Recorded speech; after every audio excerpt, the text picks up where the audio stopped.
গতকাল নাটক ও নাট্যতত্ত্ব বিভাগের বান্যতম আবর্তনের এক অর্পা নামের এক মেয়ে এক বহিরাগত ছেলেকে নিয়ে মেয়ের বেশে শাড়ি পরায় নওয়াব ফয়জুন্নেসা হলে প্রবেশ করিয়েছে। এরপর হচ্ছে তাদের পাশের রুমের ফ্রেন্ডরা বরাবরা তাদেরকে করছে, আইডেন্টিফাই করছে যে এখানে ছেলে ঢুকছে। আবার তারপরে তাকে করার পর প্রপোজটার বা প্রশাসনকে জানানোর পর তারা প্রশাসনের হাতে তুলে দিয়েছে। এরপর মনে হয় মেয়েকে শপথ করাইছে।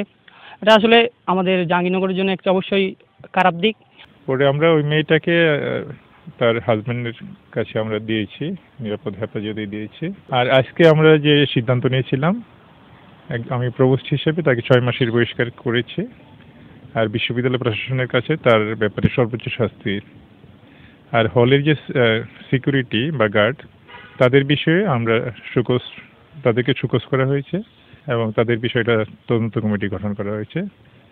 এটাও আমরা মনে করি যে আগামী কয়েক কার্য দিবসের মধ্যে আমরা রিপোর্ট পেয়ে যাব, দেন সেই অনুযায়ী ব্যবস্থা নেওয়া হবে।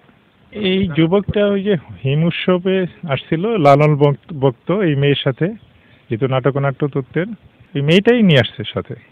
এই ছেলেটা আমাদের বিশ্ববিদ্যালয়ের কেউ না। ওই ছেলেটার ইটে বললো সে চিটাগাঙে থাকে নাকি, সে লালনের মাজারে যায়, লালন গান টান করে, এটাই আমি শুনলাম।